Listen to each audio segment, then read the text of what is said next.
you saw there was a glimpse of the new swimming system in Hoist. One of the reasons I haven't added too many rooms yet is due to the world map. One of the next rooms I need to fill out for my first area is set at the bottom of a well and requires a few swimming sections. This has been one of the most stressful devlogs in terms of bugs and getting my head around various concepts. I did fix a lot of major bugs in the game, some of which I'll show in this video, so it was bound to be a more stressful one. First of all, I finally decided what to turn the majority of grapple points into. I wanted a way to integrate these floating grapple points into the world more. I decided that because we're underground in caves, it might make sense to have lanterns that the player can swing from.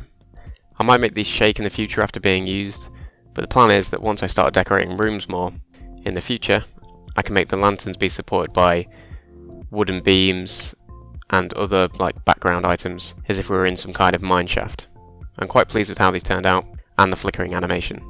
One thing I mentioned in a previous video was having to manually set coordinates for setting up where to load the player in the next scene. This was because the player had to be able to enter the same room from different entry points. I finally came up with a way to address this issue.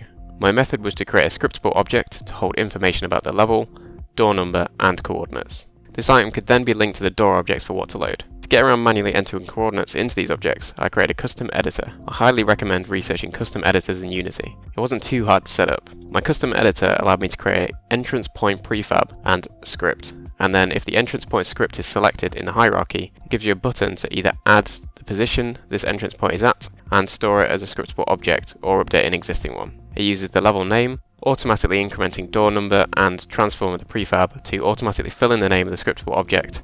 This allows it to check if one already exists and then offer you the update button instead. I don't have too much footage of this next one, but I decided to think about dialogue in my game. I created this instruction text at the bottom, and just in case I want to have a tutorial, I also messed around with character dialogue boxes. I wasn't happy with how any of this was turning out, and I also looked at CodeMonkey's tutorial on NPC text boxes, as I decided that I might go for an in-world dialogue that doesn't require player input. However, this didn't feel quite right, so I'm going to come back to this in the future. I created a few new areas to explore, and I had to learn a lot more about Pro Camera 2D to get the camera to behave how I wanted for larger areas. Next up, I took a look at water reflections. I was feeling inspired by the game Kingdom, which has gorgeous pixel art reflections. This was pretty damn difficult with my lacking knowledge on shader graph. I loved the end results, but I didn't quite feel like reflective water made sense if you were going to be jumping into it and swimming, which is what I was planning. I do think I'll use this shader in specific areas in the game, such as highly reflective flooring or maybe some kind of ice cavern, and it's just a bit awkward to set up as it requires that you have your own camera to take a render texture from, which is a lot of manually moving things around. I struggled to find any tutorials on 2D rippling water in Unity. I first of all started trying to make my own system just from how I imagine water might work in my head. I thought I would displace the point where the collision with the water happened with the velocity and then spread this out over different frames at a starting point. I tried to come up with a method using sprite shapes, as they allow you to have splines and lots of different points to make up the polygon. So I thought, let's have lots of points across the top surface of the water, and then that's how we'll spread the ripples across. I think there's potential for a cool system here by making the sprite shape programmatically change, and some of the texturing custom shape options are pretty cool for sprite shapes, so it might make for an interesting mix. However, as you can see from my footage, it definitely didn't go to plan. I was using a button to generate a ripple at a certain point to see how it would behave, but it was very crazy. I eventually managed to find an outdated Unity tutorial which implemented Hooke's law, which I happened to learn in my university degree, and I completely forgot existed. I followed the tutorial and updated it to use non-obsolete Unity methods, along with fixing any bugs brought about by using a newer version of Unity. I had to tweak a lot of excessive get component calls and mess with the wave settings.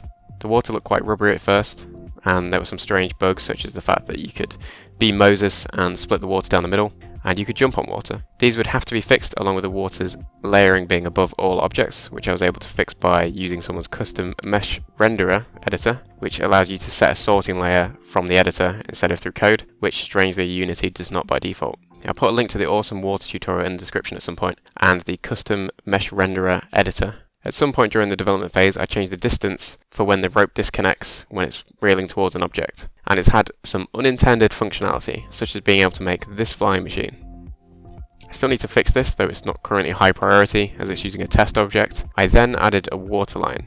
I feel like this makes the water look a lot better, and at some point I made it so the water logic would work in edit mode, which allows me to resize and move the water and see the results, whereas previously I had to press the play button, wait for the water to load, and then I could see where it actually was. I then looked at Unity's buoyancy effector, which allows objects to float, and I ended up scrapping it.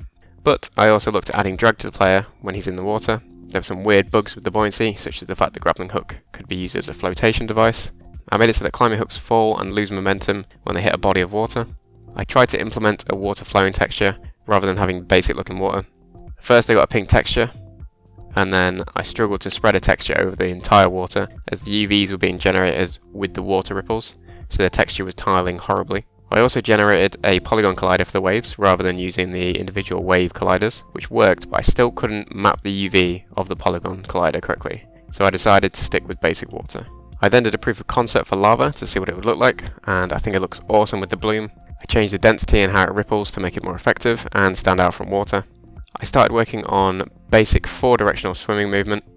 I originally tried to make the player move to the mouse when holding W, as this reminded me of swimming in Donkey Kong Tropical Freeze. However, it was a bit too jarring swapping between regular movement and mouse controls, so I kept it with WASD.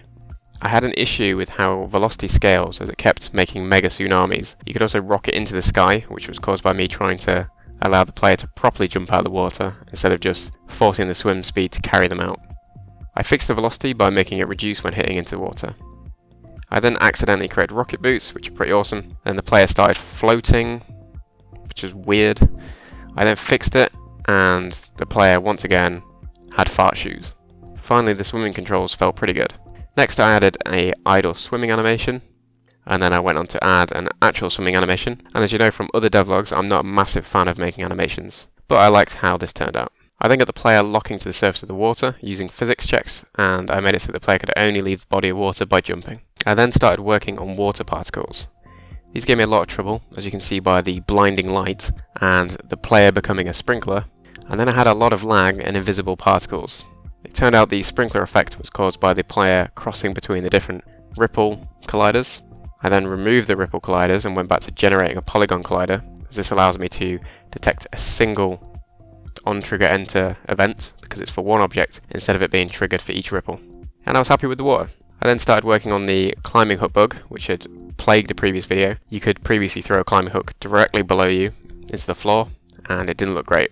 This was a nightmare. I ended up fixing it by adjusting collider sizes and collision detection modes, using raycast in addition, and I thought about just using a raycast to reduce travel time, but unless I faked the movement and didn't account for any obstructions in the path, it would be instant, which doesn't really feel like you're throwing out a projectile. My climbing hooks started bouncing all over the place. They then refused to stick into the walls. I then started creating a trail so I could see where the hook's velocity was, and we had a lot of unintended results. This bug was one of my favourites. You could fire hooks out and then roll into them, and it reminds me of a clip I took from a bounty hunter game I was working on, the one that Hoist was built from. It had a bug where the bullets were floating in the air, and then when you jumped into them, you would launch the bullets. I then got glitchiness with climbing hooks and objects, where the climbing hook's velocity didn't seem to be stopping. Eventually, after a lot of debugging and setting the velocity to 0 everywhere, I came to the conclusion that what was happening was the second collision check on the climbing spike wasn't being excluded for physics interactions with the object it had stuck into. What this basically means is that the physics objects were trying to push each other out when they were stuck inside of each other. I then accidentally created a jetpack by using hooks on the object I was holding, and I ended up making it so you can't throw hooks while you're holding a box, as it wouldn't make sense if you were using both hands. I was now happy with the climbing hooks. They remove themselves if the player gets in the way. For example, if they detect a collision to stick into and it's still overlapping with the player, they fall to the floor. Next, I brought back the slime test AI and I started making it so they could damage the player, and I gave them some knockback. When I started making the player die and reload the save, I noticed that the slimes were persisting from the previous save. This meant once again rewriting that complicated level loading and scene transitions, and it drove me absolutely insane. I had a lot of bad results and flickering when loading scenes, and eventually I got past it with a lot of spaghetti code. I've started to at least section off some of the player script code into partial classes, so it's a bit easier to get my head around it, but I will need to clean up a lot of this code to keep this project maintainable. I then went on to add hearts that would increase your max health count. Previously the player hearts were set, and the only way to take damage was pressing a certain key on the keyboard. It was a pain updating the UI to reflect these upgrades, and it also led to issues with the player health infinitely flashing and appearing above the loading transitions. Next, I added an invulnerable phase after the player takes damage, or they roll. This should allow for some interesting progression secrets, and stopping the player taking excessive damage. After I fixed the bugs, such as a few biggies like the player flat out refusing to die, I decided to move on to making chests. I first created a more realistic chest design, although this didn't quite look right when scaled down next to the rest of the art, so I made a more simplified version which I think looks alright. During this development phase, I also changed the controls following someone else playtesting the game and struggling. These changes included only being able to use your grapple when locked onto an object, and this was so that you could make the grapple controls be left click to attach, left click to let go. This carries over to picking up items as well. There were some additional tweaks to other areas of controls, but that was the main one. I hope you enjoyed the content for this devlog, as it really tested me this time, and once again, thanks for watching.